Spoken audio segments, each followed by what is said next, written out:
ఓ రాజుగారి పెళ్ళి అందరూ చూస్తుండగా పెళ్లికూతురే స్వయంగా రాజుగారిని చెప్పుతో కొడితే వినడానికే చాలా వింతగా ఉంది కదూ.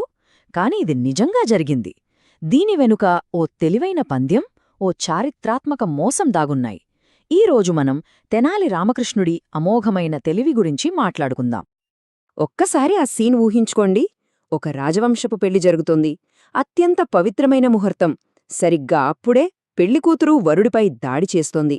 ఆ వరుడు ఎవరో కాదు, ఆ రాజ్యానికి మహారాజు. ఇంత పెద్ద అవమానం జరగడానికి అసలు కారణమేమైయుంటుంది? ఈ షాకింగ్ సంఘటన వెనుక ఉన్న అసలు కథ తెలియాలంటే మనం ఓ నెల వెనక్కి వెళ్ళాలి. అక్కడే రాజుగారికి ఆయన ఆస్థానంలోనే ఉండే అతి తెలివైన తెనాలి రామకృష్ణుడికి మధ్య ఓ విచిత్రమైన పందెం మొదలైంది. సరే మరి, విజయనగర సామ్రాజ్యంలోని ఆ ఇద్దరు ఫేమస్ పర్సనాలిటీస్ మధ్య జరిగిన ఈ పందెం ఏంటో కాస్త వివరంగా చూద్దాం.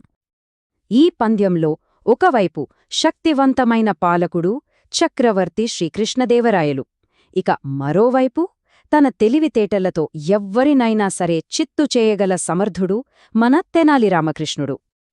ఓ మామూలు సంభాషణ జరుగుతోంది.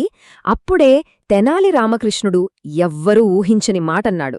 రాజుతో ఏకంగా ఓ పందెం కాశాడు.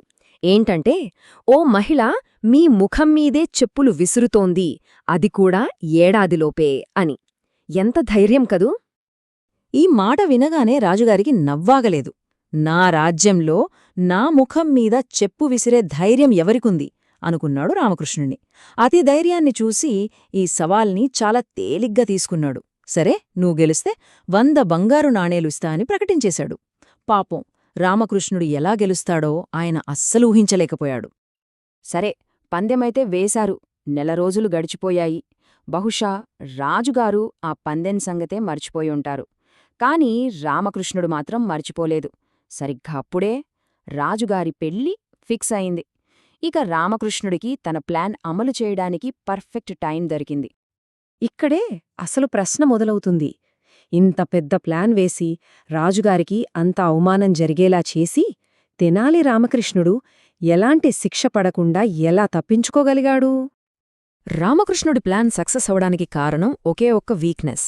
అదేంటంటే, పెళ్లికూతురు శారదాంబ, ఆమె ఫ్యామిలీ వేరే ప్రాంతం అంటే మాలనాడు నుంచి వచ్చారు. వాళ్లకి విజయనగర ఆచారాలు, సంప్రదాయాల గురించి అస్సలు తెలీదు.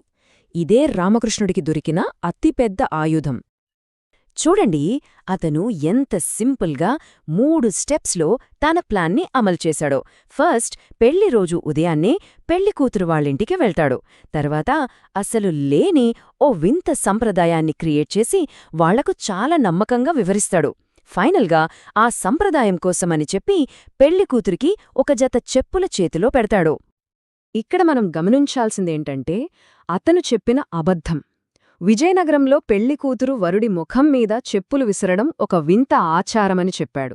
ఆలోచించండి, సాక్షాత్తు రాజుగారి ఆస్థానంలో ఉండే వ్యక్తే స్వయంగా చెప్తే, అది కూడా రాజసంప్రదాయమని చెప్తే ఎవరు మాత్రం నమ్మరు? ఇక పెళ్లి ముహూర్తం దగ్గర పడుతుంది. వాళ్లకేమో కొత్త ప్రదేశం, కొత్త మనుషులు, అదీగాక చేసుకోబోయేది ఏకంగా రాజుగారి కుటుంబంతో సంబంధం. ఈ హడావిడిలో రాజుగారికి అంత క్లోజ్గా ఉండే తెనాలి రామకృష్ణుడు చెప్పిన మాటని కాదనే ధైర్యం వాళ్లకెక్కడ్నుంచొస్తుంది? సరే, ఇక పెళ్లి మండపంలోకి వెళ్దాం. ఈ కథ క్లైమాక్స్కి ఎలా వచ్చిందో చూద్దాం. ఆ శుభముహూర్తం రానే వచ్చింది. కుటుంబ సభ్యులు ఇచ్చిన చెప్పులు తీసుకుని శారదాంబ చాలా అమాయకంగా రామకృష్ణుడు చెప్పినట్టే చేసింది. రాజసభలో అందరూ చూస్తుండగానే కృష్ణదేవరాయల ముఖం మీదకు ఆ చెప్పులను విసిరింది. ఒక్కసారిగా అంత షాక్. రాజసభ మొత్తం నిశ్శబ్దంగా, నిశ్చేష్టంగా మారిపోయింది. కళ్ల ముందు ఏం జరిగిందో ఎవ్వరూ నమ్మలేకపోయారు. అంతటి నిశ్శబ్దం ఆ సభలో బహుశా ఎప్పుడూ చూసి ఉండరు. ఇక్కడే ఉంది తెనాలి రామకృష్ణుడి అస్సలు తెలివి. అతను వెంటనే రంగంలోకి దిగి ఆ గందరగోళాన్ని కంట్రోల్ చేశాడు. ఎలాగో తెలుసా? 2 వేర్వేరు అబద్ధాలు చెప్పి పెళ్లికూతురు వాళ్లవైపు తిరిగి ఇది మా విజయనగర ఆచారం అని చెప్పాడు. రాజుగారి వైపు తిరిగి ఇది వాళ్ల మాలనాడు సంప్రదాయం మహారాజా అని చెప్పాడు. చూశారా, రెండిటికీ పొంతనే లేదు. ఎవరికి అనుమానం వచ్చే ఛాన్సే ఇవ్వలేదు. ఆ మాట వినగానే రాజుగారికి లైట్ వెలిగింది. ముఖంలో కోపం పోయి చిన్నగా నవ్వు వచ్చింది. నేల క్రితం రామకృష్ణుడితో కాసిన పందెం గుర్తొచ్చింది. తాను ఎంత తెలివిగా ఓడిపోయానో ఆయనకు అర్థమైపోయింది. ఇక తన పరువు కాపాడుకోవాలి, పందెం కూడా గౌరవించాలి. అందుకే రాజుగారు ఏమీ జరగనట్టు చాలా శాంతంగా ఆ దొంగ సంప్రదాయాన్ని పూర్తిచేశారు. రామకృష్ణుడు చెప్పినట్లే పెళ్లికూతురి మెడలో దండవేశారు. దీంతో అధికారికంగా పందెంలో రామకృష్ణుడు గెలిచాడు. మాట ఇస్తే తప్పని మహారాజ్ కదా. శ్రీకృష్ణదేవరాయలు అందరి ముందు తెనాలి రామకృష్ణుడి తెలివిని మెచ్చుకున్నారు. పందెంలో మాటిచ్చినట్టుగానే 100 బంగారు నాణాలను బహుమతిగా ఇచ్చి తన ఓటమిని కూడా ఒక వేడుకలా మార్చేశారు. దీన్ని బట్టి మనకొక ప్రశ్న తలెత్తుంది. తెనాలి రామకృష్ణుణ్ణి ఏమనాలి? ఒక మేధావి అనాలా, లేక ఒక ప్రమాదకారి అనాలా? ఎందుకంటే తెలివితేటలకి గందరగోళం సృష్టించడానికి మధ్య ఓ సన్నని గీత ఉంటుంది. బహుశా తెనాలి రామకృష్ణుడు తన జీవితాంతం ఆ గీతమీదే నడిచాడేమో.